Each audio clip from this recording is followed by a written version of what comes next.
ஆவலாயிருக்கிறோம். இந்த வெளிச்சத்தின் நேரத்திலே வார்த்தையின் வெளிச்சத்தின் பகுதியை உங்களை நாங்கள் வாழ்த்தி வரவேற்கிறோம், ஒப்பு கொடுக்கிறோம். எடுத்து வாருங்கள்.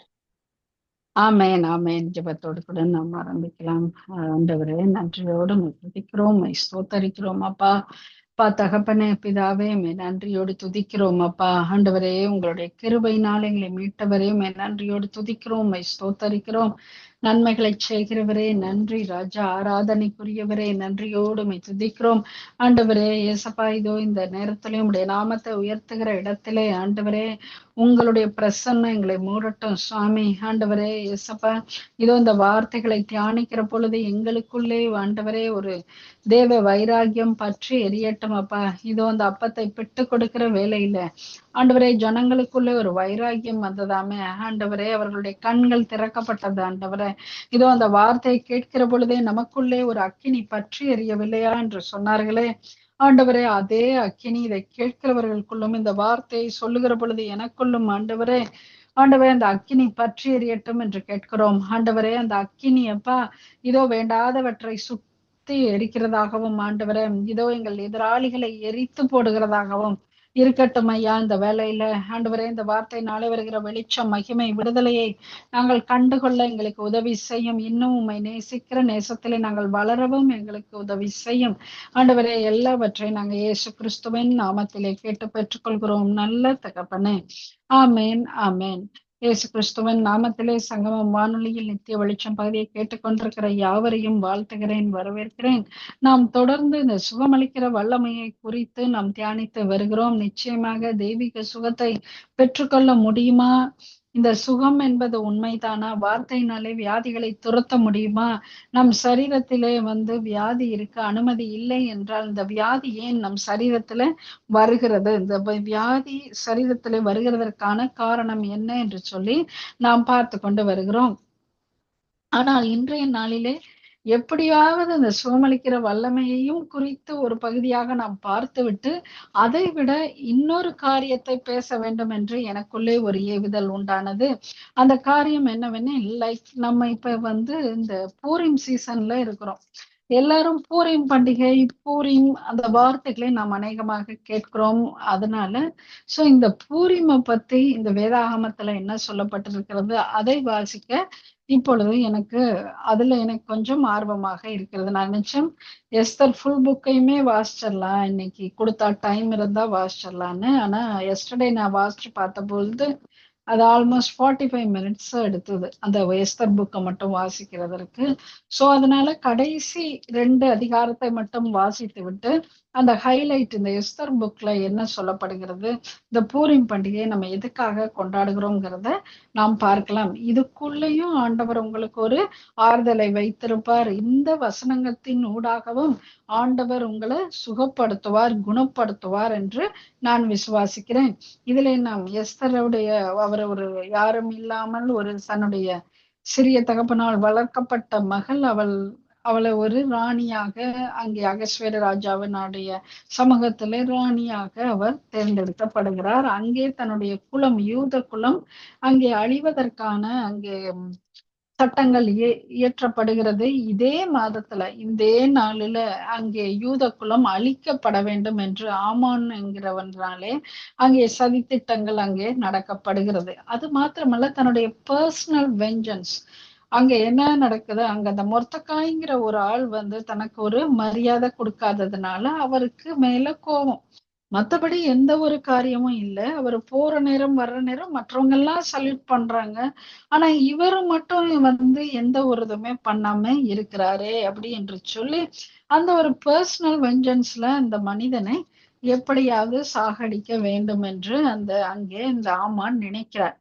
அப்ப இந்த ஆமான் நினைக்கிற பொழுதும் கூட அங்கே பார்த்தோம் என்று சொன்னா, அங்கே அவள் ஒன்றுமே செய்ய முடியாமல், அதே நேரத்துல இந்த ஆமானுக்கு இந்த மொர்தெகாய்க்கு ஒரு இதை செய்ய வேண்டும் என்று நினைக்கையிலே அன்றைக்கு அந்த ராஜாவுக்கு தூக்கம் வராதபடி அந்த நடவடிக்கை புஸ்தகத்திலே என்ன நடந்தது என்று அவர்கள் வாசிக்கும்படி அன்றைய நாளிலே ஆவியானவர் அப்படியான ஒரு சூழ்நிலையை உருவாக்கி கொடுக்கிறார். அங்கே அவரும் தூக்கம் இல்லாம இருக்கிற பொழுது அந்த புஸ்தகத்தை வாசித்த பொழுது அப்படி அந்த ராஜாவை தப்புவித்த அந்த மனுஷனுக்கு ஒரு கணமும் அங்க கொடுக்கப்படலை என்று அவர் அறிந்து கொள்கிறார்.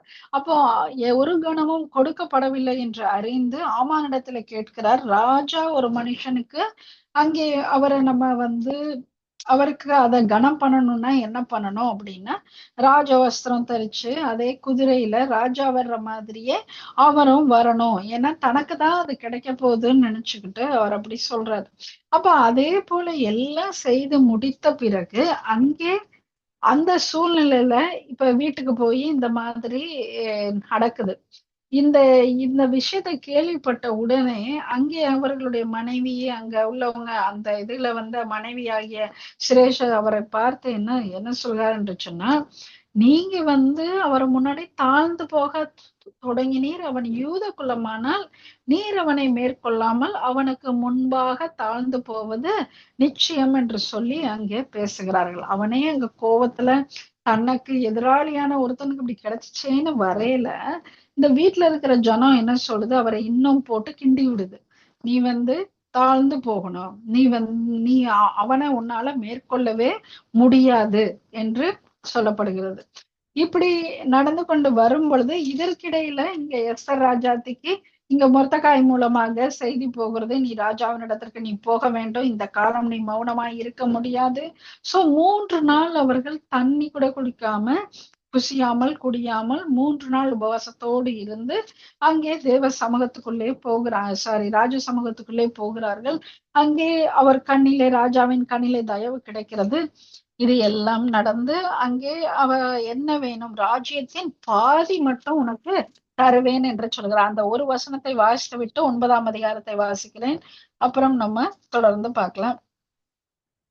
5ஆம் அதிகாரம். 3ஆம் நாளிலே எஸ்தர் ராஜ வஸ்திரம் தரித்து கொண்டு ராஜ அரண்மனையின் உள்முற்றத்தில் ராஜா கொலுவிருக்கும் ஸ்தானத்துக்கு எதிராக நின்றாள். ராஜா அரண்மனை வாசலுக்கு எதிரான கொலு மண்டபத்தில் ராஜாசனத்திலே வீற்றிருந்தான். ராஜா ராஜஸ்திரீயாகிய எஸ்தர் முற்றத்தில் நிற்கிறதை கண்டபோது அவளுக்கு அவன் கண்களில் தயை கிடைத்தது. ராஜா தன் கையில் இருக்கிற பொற்செங்கோலை எஸ்தரிடத்திற்கு நீட்டினான். அப்பொழுது எஸ்தர் கிட்ட செங்கோலின் நுனியை தொட்டாள். ராஜா அவளை நோக்கி, எஸ்தர் ராஜாத்தியே, உனக்கு என்ன வேண்டும்? நீ கேட்கிற மன்றாட்டு என்ன? நீ ராஜ்யத்தில் பாதி மட்டும் கேட்டாலும் உனக்கு கொடுக்கப்படும் என்றான். அப்பொழுது எஸ்தர், ராஜாவுக்கு சித்தமானால் நான் தமக்கு செய்வித்த விருந்துக்கு ராஜாவும் ஆமானும் இன்றைக்கு வர வேண்டும் என்றார். அப்பொழுது ராஜா எஸ்தர் சொற்படி செய்ய ஆமானை தீவிரித்து வரும்படி சொல்லி எஸ்தர் செய்த விருந்துக்கு ராஜாவும் ஆமானும் வந்தார்கள். விருந்திலே திராட்சரசம் பரிமாறப்படுகையில் ராஜா எஸ்தரை பார்த்து, உன் வேண்டுதல் என்ன? அது உனக்கு கொடுக்கப்படும். நீ கேட்கிறது என்ன? நீ ராஜ்யத்தில் பாதி மட்டும் கேட்டாலும் கிடைக்கும் என்றான். அதற்கு எஸ்தர் பிரதியுத்தரமாக, ராஜாவின் கண்களில் எனக்கு கிருபை கிடைத்தது. என் வேண்டுதலை கட்டளையிடவும் என் விண்ணப்பத்தின்படி செய்யவும் ராஜாவுக்கு சித்தமாய் இருந்தால் ராஜாவும் ஆமானும் நான் இன்னும் தங்களுக்கு செய்ய போகிற விருந்துக்கு வர வேண்டும் என்பதே என் வேண்டுதல், என் விண்ணப்பமாய் இருக்கிறது. நாளைக்கு ராஜாவின் சொற்படி செய்வேன் என்றாள். ஹல்லேலூயா. சோ நம்ம இப்ப 9ஆம் அதிகாரத்தை பார்க்கலாம். ராஜாவின் வார்த்தையின்படியும் அவனுடைய கட்டளையின் படியும் செய்யப்படுகிறதற்கு ஆதார் மாதம் என்கிற 12ஆம் மாதம் 13ஆம் தேதியிலே யூதரின் பகைஞர் அவர்களை மேற்கொள்ளலாம் என்று நம்பினார்கள். அந்நாளிலே தானே யூதரானவர்கள் தங்கள் பகைஞரை மேற்கொள்ளும்படிக்கு காரியம் மாறுதலாய் முடிந்தது. யூதர் ஆகஸ்வேரு ராஜாவின் சகல நாடுகளிலும் உள்ள பட்டணங்களிலே தங்களுக்கு பொல்லாப்பு வர பண்ண பார்த்தவர்கள் மேல் கைபோட கூடிக்கொண்டார்கள். ஒருவரும் அவர்களுக்கு முன்பாக நிற்க கூடாதிருந்தது. அவர்களை பற்றி சகல ஜனங்களுக்கும் பயம் உண்டாயிற்று. நாடுகளின் சகல அதிகாரிகளும் தேசாதிபதிகளும் துறைகளும் ராஜாவின் காரியங்களை நடப்பிக்கிறவர்களும் யூதருக்கு துணை நின்றார்கள். மொர்தகாயின் உண்டான பயங்கரம் அவர்களை பிடித்தது. மொர்தகாய் ராஜாவின் அரண்மனையில் பெரியவனாய் இருந்தான். அவனுடைய கீர்த்தி எல்லா நாடுகளிலும் பிரசித்தமாயிற்று. இந்த மொர்தெகாய் என்பவன் மென்மேலும் பெரியவனான். அப்படியே யூதர் தங்கள் சத்துருக்களை எல்லாம் பட்டயத்தால் வெட்டி கொன்று நிர்மூலமாக்கி தங்கள் இஷ்டப்படி தங்கள் பயங்கருக்கு செய்தார்கள். யூதர் சூசான் அரண்மனையிலும் 500 பேரை கொன்று நிர்மூலமாக்கினார்கள். அம்மொதாத்தின் குமாரனாகிய ஆமான் என்னும் யூதருடைய சத்ருவின் குமாரனான பர்சாந்தாத்தா, தல்போன், அஸ்பாதா, பொராதா, அத்தலியா, அரித்தாதா, பரிமஸ்டா, அரிஷாய், அரித்தாய், வாய்ஷாதா ஆகிய 10 பேரையும் கொண்டு போட்டார்கள். ஆனாலும் கொள்ளையிட தங்கள் கையை நீட்டவில்லை. அன்றைய தினம் சூசான் அரண்மனையில் கொன்று போட்டவர்களின் தொகை ராஜ சமூகத்தில் கொண்டு வரப்பட்டது. அப்பொழுது ராஜா ராஜாத்தியாகிய எஸ்தரை நோக்கி, யூதர் சூசான் அரண்மனையில் 500 பேரையும் ஆமானின் 10 குமாரரையும் கொன்று நிர்மூலமாக்கினார்கள். ராஜாவின் மற்ற நாடுகளிலும் என்ன செய்திருப்பார்களோ? இப்போதும் உன் வேண்டுதல் என்ன? அது உனக்கு கட்டளையிடப்படும். உன் மன்றாட்டு என்ன? அதன்படி செய்யப்படும் என்றான். அப்பொழுது எஸ்தர் ராஜாவுக்கு சித்தமாயிருந்தால் இன்றைய தினத்து கட்டளையின்படியே சூசானில் இருக்கிற யூதர் நாளைய தினமும் செய்யவும், ஆமானின் 10 குமாரரின் உடலையும் தூக்கு மரத்திலே தூக்கி போடவும் உத்தரவாக்க வேண்டும் என்றாள். அப்படியே செய்யும்படிக்கு ராஜா உத்தரவு கொடுத்தான். அதற்கு சூசானிலே கட்டளை பிறந்தது. ஆமானின் 10 குமாரருடைய உடலையும் தூக்கி போட்டார்கள். சூசானில் இருக்கிற யூதர் ஆதார் மாதத்தின் 14ஆம் தேதியிலும் கூடி சேர்ந்து சூசானில் 300 பேரை கொன்று போட்டார்கள். ஆனாலும் கொள்ளையிட தங்கள் கையை நீட்டவில்லை. ராஜாவின் நாடுகளில் உள்ள மற்ற யூதர்கள் தங்கள் பிராணனை தற்காக்கவும் தங்கள் பயங்கருக்கு விலகி இளைப்பாறுதல் அடையவும் ஒருமிக்க சேர்ந்து தங்கள் விரோதிகளில் 75,000 பேரை கொன்று போட்டார்கள். ஆனாலும் கொள்ளையிட தங்கள் கையை நீட்டவில்லை. ஆதார் மாதத்தின் 13ஆம் தேதியிலே இப்படி செய்து 14ஆம் தேதியிலே இளைப்பாரி அதை விருந்துண்டு சந்தோஷப்படுகிற பண்டிகை நாளாக்கினார்கள். சூசானில் உள்ள யூதரோவென்றால் அந்த மாதத்தின் 13ஆம் தேதியிலும் 14ஆம் தேதியிலும் ஏகமாய் கூடி 14ஆம் தேதியிலே இளைப்பாரி அதை விருந்துண்டு சந்தோஷப்படுகிற பண்டிகை நாளாக்கினார்கள். அதனால் அலங்கமில்லாத ஊர்களில் குடியிருக்கிற நாட்டுப்புறத்தாரான யூதர்கள் ஆதார் மாதத்தின் 14ஆம் தேதியில் சந்தோஷமும் விருந்துண்கிற பூரிப்புமான நாளும் ஒருவருக்கொருவர் வரிசைகளை அனுப்புகிற நாளும் ஆக்கினார்கள். மொர்தெகாய் இந்த வர்த்தமானங்களை எழுதி சமீபத்திலும் தூரத்திலும் இருக்கிற அகஸ்வேரு ராஜாவின் சகல நாடுகளிலும் உள்ள எல்லா யூதருக்கும் நிருபங்களை அனுப்பி வருஷந்தோறும் ஆதார் மாதத்தின் 14ஆம் 15ஆம் தேதிகளை யூதார் தங்கள் பகைஞருக்கு நீங்களாக்கி இளைப்பாறுதல் அடைந்த நாட்களாகவும் அவர்கள் சஞ்சலம் சந்தோஷமாகவும் அவர்கள் துக்கம் மகிழ்ச்சியாகவும் மாறின மாதமாகவும் ஆசரித்து அந்நாட்களில் விருந்துண்டு சந்தோஷம் கொண்டாடவும் ஒருவருக்கு ஒருவர் வரிசைகளை அனுப்பவும் எளியவர்களுக்கு தானம் தர்மம் செய்யவும் வேண்டும் என்று திட்டம் பண்ணினார்கள். அப்பொழுது யூதர் தாங்கள் செய்ய தொடங்கினபடியும் மொர்தெகாய் தங்களுக்கு எழுதினபடியும் செய்ய சம்மதித்தார்கள். அம்மதத்தின் குமாரனாகிய ஆமான் என்னும் ஆகாகியன் யூதருக்கெல்லாம் சத்ருவாயிருந்து யூதரை சங்கரிக்க நினைத்து அவர்களை அழிக்கவும் நிர்மூலமாக்கவும் பூர் எனப்பட்ட சீட்டை போடுவித்தான். ஆனாலும் எஸ்தர் ராஜ சமூகத்தில் போய் யூதருக்கு விரோதமாய் அவன் நினைத்த அவனுடைய பொல்லாத யோசனை அவனுடைய தலையின் மேல் திரும்பும்படி கட்டளை பிறப்பித்ததினாலே அவனையும் அவன் குமாரரையும் மரத்திலே தூக்கி போட்டார்கள். ஆகையினால் அந்த நாட்கள் பூர் என்னும் பேரினால் பூரியும் எனப்பட்டது.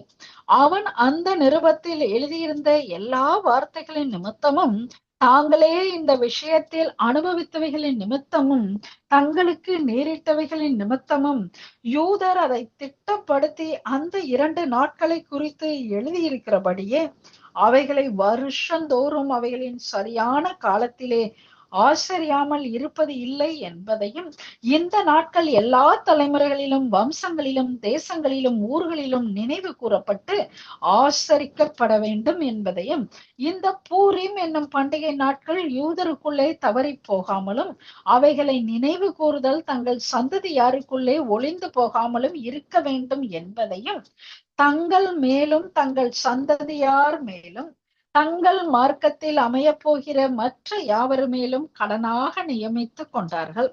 பூரிமை குறித்து எழுதியிருக்கிற இந்த 2ஆம் நிருபத்தை திடப்படுத்தும்படிக்கு அபியாலின் குமாரத்தியாகிய எஸ்தர் என்னும் ராஜாத்தியும் யூதனாகிய மொர்தகாயும் பின்னும் மகா உறுதியாய் எழுதினார்கள். யூதனாகிய மொர்தகாயும் ராஜாத்தியாகிய எஸ்தரும் யூதருக்கு உறுதிப்பாடு பண்ணினதும், அவர்கள் தானே உபவாசத்தோடும் அலறுதலோடும் ஆசரிப்போம் என்று தங்கள் மேலும் தங்கள் சந்ததியார் மேலும் கடனாக நியமித்து கொண்டதுமான பூரீம் எனப்பட்ட இந்த நாட்கள் அவைகளின் சரியான காலங்களில் ஆசரிக்கப்படும் காரியத்தை உறுதியாக்க, அவன் அகஸ்வேருவின் ராஜ்யத்தில் உள்ள 127 நாடுகளிலும் இருக்கிற எல்லா யூதருக்கும் சமாதானமும் உண்மையான வார்த்தைகளுடைய நிருபங்களை அனுப்பினார். இப்படியே எஸ்தரின் கட்டளையானது பூரிம் நாட்களை பற்றின இந்த வர்த்தகமானங்களை திடப்படுத்தினது. அது ஒரு புஸ்தகத்தில் எழுதப்பட்டது. ராஜாவாகிய அகஸ்வேரு தேசத்தின் மேலும் சமுத்திரத்தில் உள்ள தீவுகளின் மேலும் பகுதி ஏற்படுத்தினான். வல்லமையும் பராக்கிரமமான அவனுடைய எல்லா செயல்களும் ராஜா பெரியவனாக்கிய மொர்தகாயினுடைய மேன்மையான விற்த்தாந்தமும் மேதியா பெர்ஷியா ராஜாக்களின் நடபடி புஸ்தகத்தில் அல்லவோ எழுதியிருக்கிறது.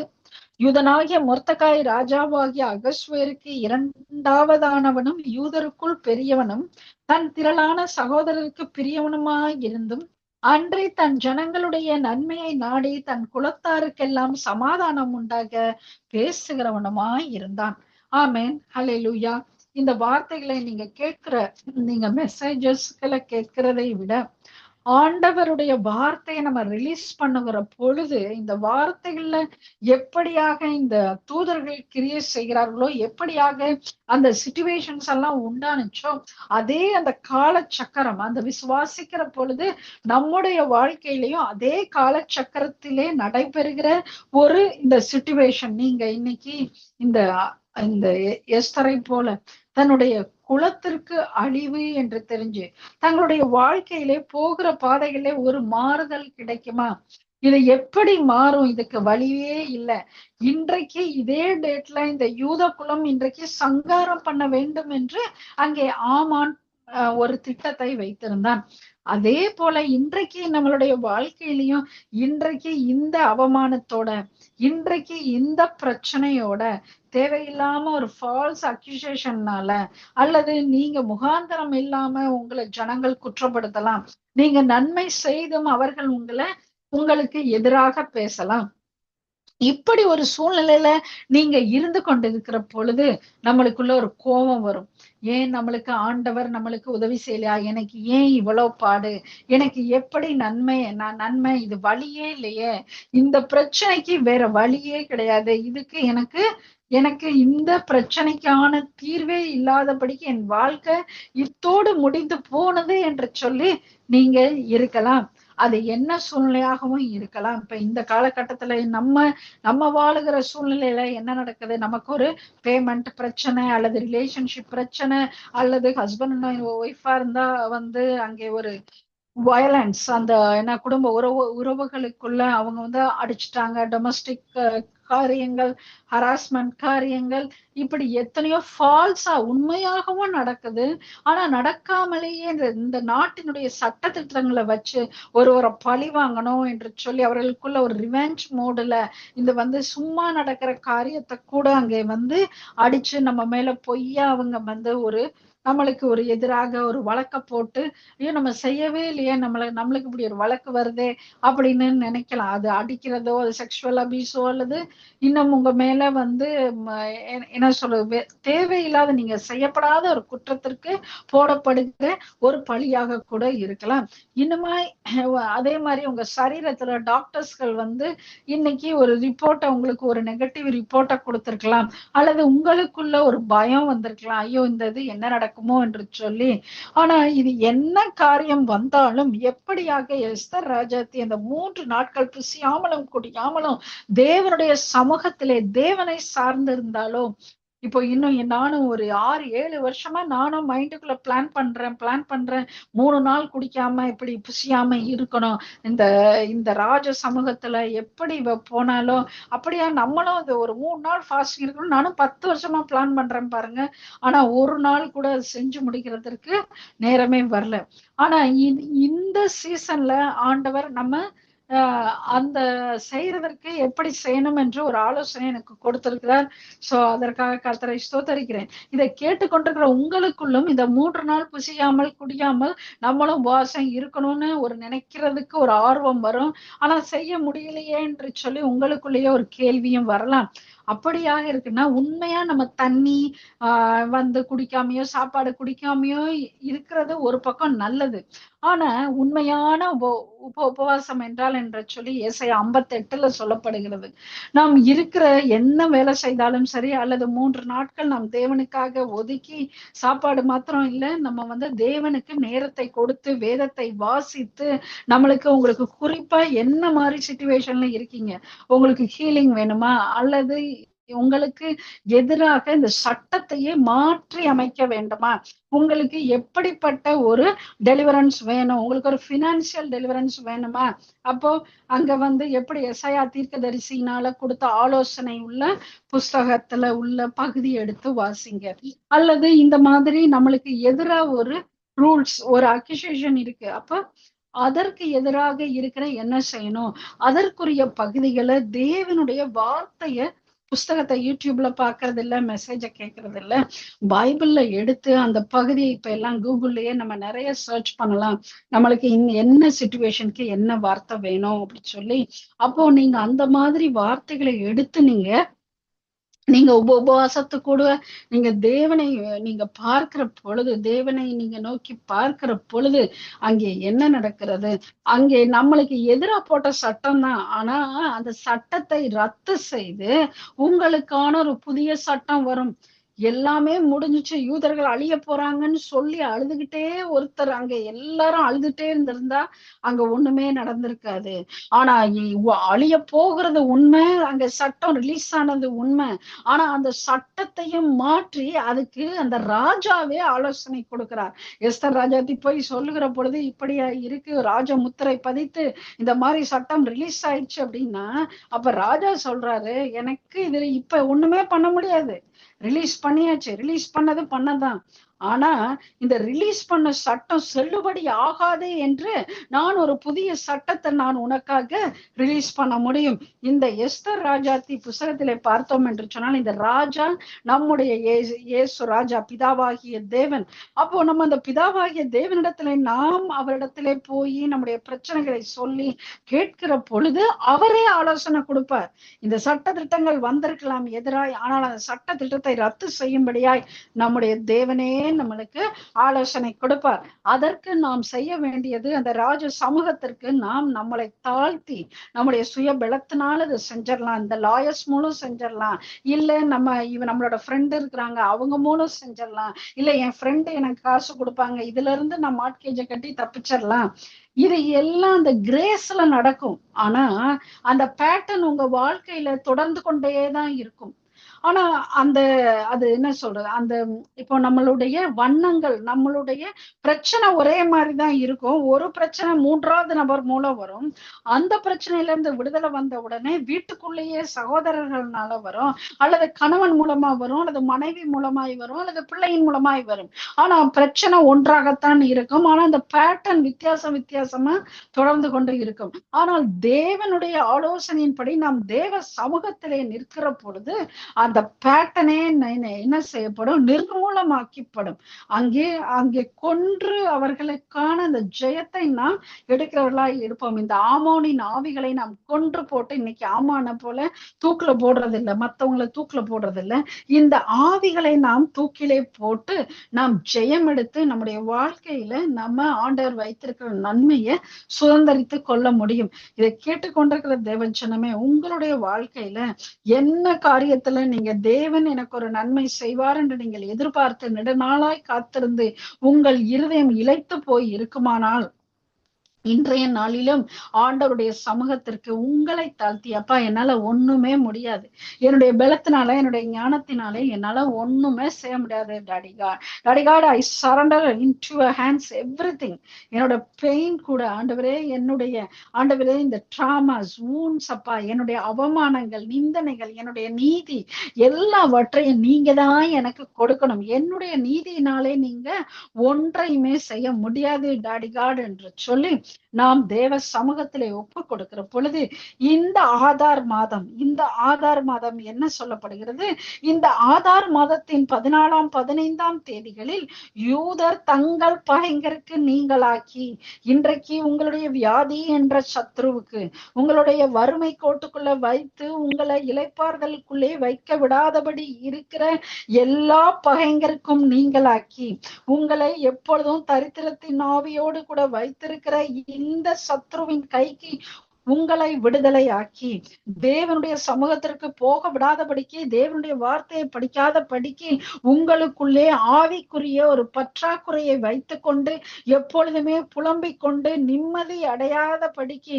உங்களை செய்கிற பகைஞரின் கைக்கு நீங்களாக்கி, இளைப்பாறுதல் அடைந்த நாட்களாகவும் அவர்கள் சஞ்சலம் சந்தோஷமாகவும் உங்கள் துக்கம் மகிழ்ச்சியாகவும் மாறின மாதமாகவும் எப்படியாய் அன்று அந்த காலத்திலே ஆசரித்தார்களோ அதை நினைவு கூறும்படியாய் இன்றைய நாளிலும் இந்த பூரிம் காலத்திலே நாமும் நம்முடைய சஞ்சலம் சந்தோஷமாகவும் துக்கம் மகிழ்ச்சியாகவும் எல்லா பயங்கருக்கும் நீங்களாக்கி, இதுல ஒரு ஹைலைட்டான வேர்டு என்ன தெரியுமா, இளைப்பாறுதல்.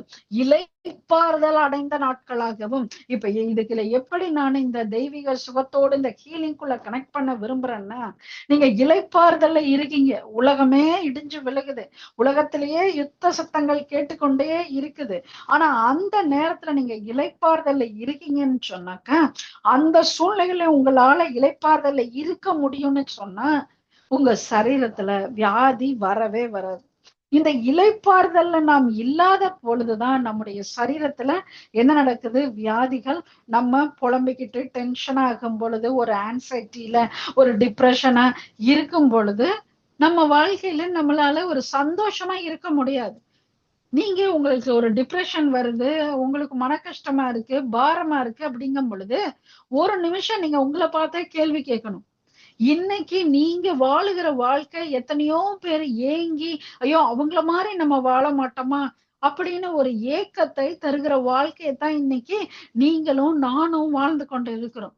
இன்னைக்கு இந்த யுத்த செய்தி ஈரான் ஈராக்ல இந்த இதுல நடக்கிற பொழுது எத்தனை பேர் அந்த துபாயை பார்க்கணும், அந்த நாட்டுக்கு போகணும்னு சொல்லி எத்தனை ஒரு சுற்றுலா பயணிகள் அந்த இடத்துல போனவங்க, தங்களுடைய வாழ்க்கையை ஆரம்பிக்கணும்னு ஹனிமூன் கப்பல்ஸ் போனவங்க எத்தனை பேரு, சுற்றுலாவுக்கு போனவங்க எத்தனை பேரு இன்னைக்கு அந்த இடத்துல இல்லவே இல்லை. சந்தோஷமா போய் காசையும் கொடுத்து அந்த இடத்துல போய் அங்க போய் மரித்தும் இருக்கிறாங்க ஜனங்க.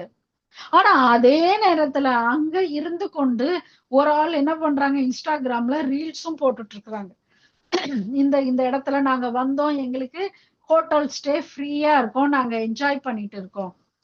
அப்போ இதை நம்ம அவர்களை பார்த்து நாம் கோபப்படுவதா, இவங்க என்னடா ரீல் போட்டுட்டு இருக்காங்க, அங்க இத்தனை பேர் சாவுறாங்க அப்படி என்று சொல்லி.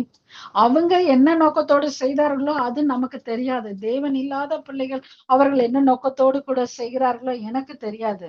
ஆனா இதுல கற்றுக்கொள்ள வேண்டிய விஷயம் என்ன, யுத்தம் நடக்குது, ஜனங்கள் மறிக்கிறார்கள் ஒரு பக்கம், ஆனா அதுல இவங்களுக்கு ஒரு சந்தோஷம் வருது, எங்களுக்கு ஃப்ரீ ஸ்டே, நாங்க இங்க உள்ளுக்குள்ள இருக்கிறோம் என்று சொல்லி. இப்போ ஒரு விஷயத்தை நாம் எப்படி பார்க்கிறோம், அதுலதான் நம்ம ரோமர் 12 நாம் தொடர்ந்து டெய்லி படிக்க வேண்டும். நம்மள பில்டின்னா ரோமர் 12 இருக்கணும். என் தேவன் எனக்கு சகலத்தின் நன்மைக்கு ஏதுவாக தான் என் தேவன் செய்வார். நான் பழி வாங்குதலும் பதிலளிப்பதும் என் தேவனுக்கு உரியது. நான் அமைதியாக நான் இருப்பேன், நான் ஆசீர்வதிப்பேன், நான் தேவன் சொன்ன இந்த கட்டளைகளை நான் கை கொள்ளுவேன். இப்ப இந்த ரோமர் 12 நாம் டெய்லி நான் ஒவ்வொரு தடவையும் வரும் பொழுதும் இந்த இதை நான் பிரசங்கிப்பதற்கு முன்பதாக வாசிக்க வேண்டும் என்று இருந்தேன். ஆனால் இந்த பூரிம் பண்டிகையை குறித்து இந்த வார்த்தையை நான் ரிலீஸ் பண்ண வேண்டும் என்று ஆசைப்பட்டபடினாலே இன்றைக்கு எஸ்தர் பகுதியை நாம் வாசித்தோம். சோ நான் I want you to encourage ரோமர் 12 நீங்க டெய்லி படிங்க. அந்த ரோமர் 12 நாம் படிக்க இதெல்லாம் நடக்கிற காரியமா என்று படிக்கும் போது இருக்கும். ஆனா படிக்க நம்மளை அறியாமலே நம்மளுடைய சிந்தனை மாறும். எதுக்கு கோபப்பட்டோமோ அதுக்கெல்லாம் இப்ப நம்ம கோபப்பட மாட்டோம். எதுக்கு நம்ம பேசணும், இவங்களை எப்படியாவது சொல்லி காட்டிடணும், இதை நான் சொல்லியே ஆவேன்னு நீங்க நினைச்ச வார்த்தை எல்லாம் இன்றைக்கு அதே சூழ்நிலையில இதெல்லாம் வேஸ்ட், இவங்களுக்கு எல்லாம் சொல்லி புரிய வைக்கிறது வேஸ்ட். என் தேவன் அனுமதிக்காம இதை நான் என் வாழ்க்கையில வந்திருக்க முடியாது.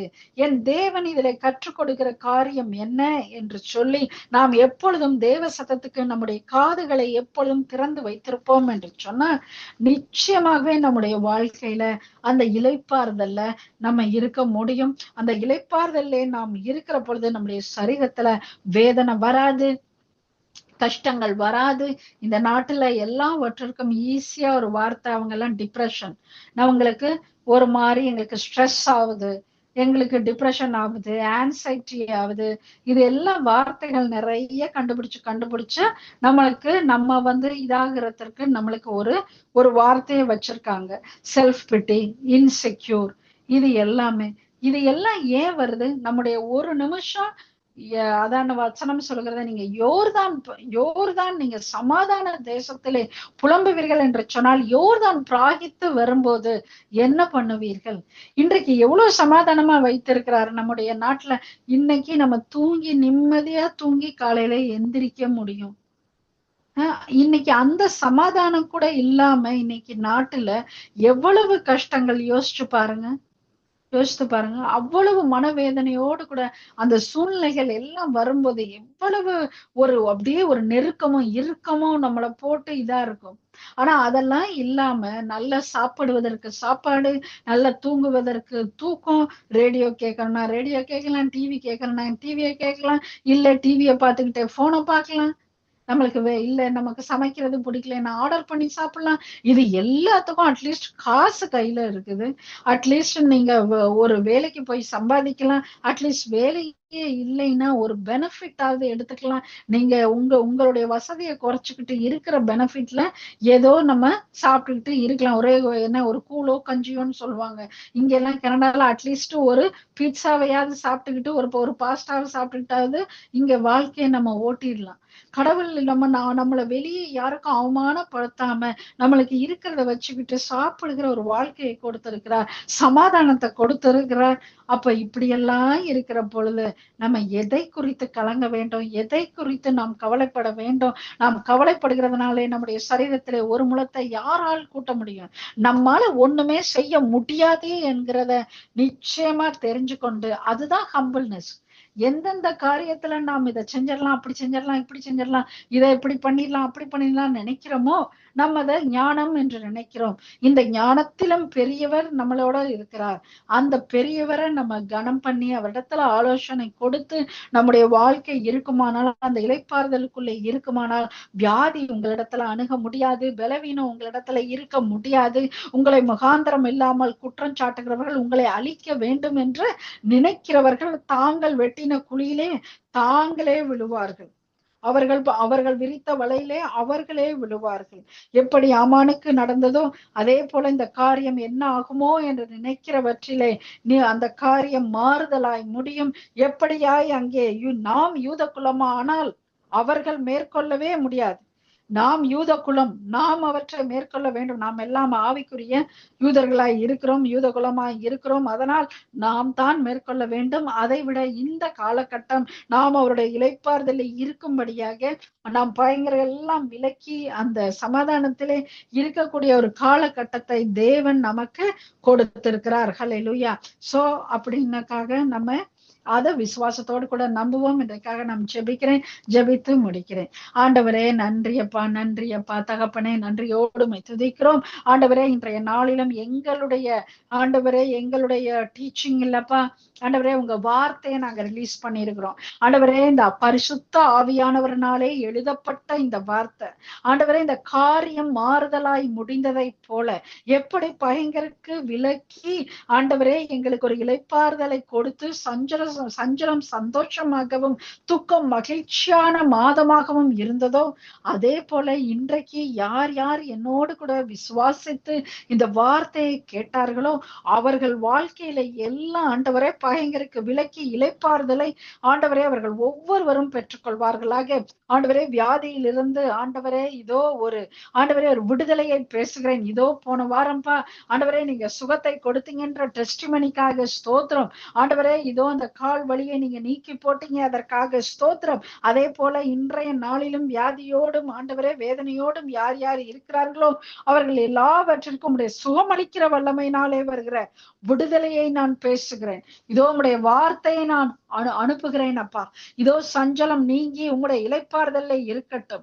இதோ இந்த வியாதியினாலே இவர்கள் மடிந்து போவார்கள் என்று ஆமான் திட்டம் தீட்டி இருந்தாலும் இதோ இதே மாதத்திலே அந்த ஆமான ஆண்டவரே இதோ தான் விதித்த விலையிலே ஆண்டவரே அவனே விழுந்து இல்பொருளாய் போகட்டும், நிர்மூலமாய் போகட்டும். ஆண்டவரே, இதோ வியாதி படுக்கையிலிருந்து நீக்கி ஆண்டவரே ஒவ்வொருவருக்கும் சுக பல ஜீவன் உண்டாகும்படியாய் கேட்கிறேன் அப்பா, இயேசு கிறிஸ்துவின் நாமத்திலே. ஆமென், ஆமென். நல்ல பிதாவே, ஆமென். ஆமென், ஆமென், ஆமென். நன்றி சிஸ்டர், நன்றி. அருமையான வார்த்தையின் வெளிச்சத்துல நமக்கு வெளிச்சத்தை கத்தர் ஆவியான உணர்த்தினார். வெளிப்பாடுகளை பெற்றுக்கொண்டோம், சத்தியத்தின் ஆழத்தை கற்றுக்கொண்டோம். இளைப்பாறுதல் கொடுக்கிறது அவன், காரியத்தை மாறுதலை முடிக்க வைக்கிறது அவன். நாம் துக்கப்படுறது அல்ல, அவர் சந்தோஷம் நன்மையாக மாற்றி தருகிற தகப்பன். இந்த நாட்கள்ல இது நிச்சயமா முக்கியம். இஸ்ரேல் ஜனங்கள் இந்த நாட்கள்ல பூரிம் பண்டிகையை தான் கொண்டாடுகிறார்கள். ஆனாலும் அவர்கள் வேதனையோடு யுத்தங்களோடு கொண்டாடுகிறார்கள். ஆனால் இந்த நாட்களை கத்தர் நம்மை எல்லாவற்றையும் மாற்றிகளை பதற்கு நடத்துகிற தகப்பன். நாங்கள் யோர்தான் புரண்டு வரும்போது நாங்கள் என்ன செய்யலாம்? இந்த சமாஜத்தின் தேவன் எங்களுக்கு சமாளித்து கொடுத்த அந்த சமாதத்தோடு நாங்கள் அவர் இன்னும் நெருங்கி சேர வேண்டும் என்பதை ஆழமான சத்தியத்தை அழகாக நமக்கு கற்றுக் கொடுத்த உங்களையும் உங்கள் குடும்பத்தையும் உங்கள் ஊழியங்களையும் கத்தர் நிறைவு ஆசீர்வதிப்ப கத்தரி சித்தமான நாங்கள் இன்னொரு அழைப்பில் சந்திக்கும் தேவ சமாதத்தை கூறுகிறோம். நன்றி சிஸ்டர்.